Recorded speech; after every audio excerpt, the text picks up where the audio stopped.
Jerubus cinta segitiga, dua nenek rebutan pria.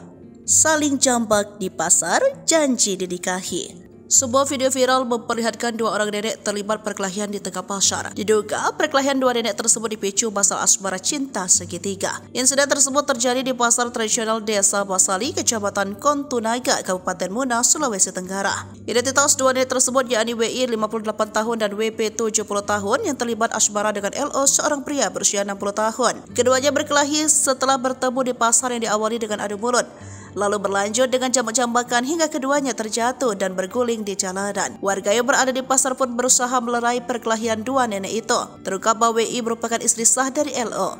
Perkelahian itu dipicu oleh WP yang menagih janji kepada LO yang akan menikahinya. Namun janji tersebut tak kunjung terrealisasi. Dikonfirmasi soal kejadian viral tersebut, Kapolsek Kontunaga Ibdallah Ode Musyair pada Rabu 24 Juli membenarkan peristiwa itu. Motif perkelahian itu tersebut adalah terkait kecemburuan atau masalah asmara, ujarnya dikutip dari Kompas.com. Musyair mengatakan peristiwa ini terjadi saat suami dari WI inisial LO 60 tahun menjanjikan akan mengawini WP dan sudah membayar adat di depan orang tua kampung. Setelah video tersebar, Polsek Kontunaga kemudian melakukan mediasi antar kedua belah pihak.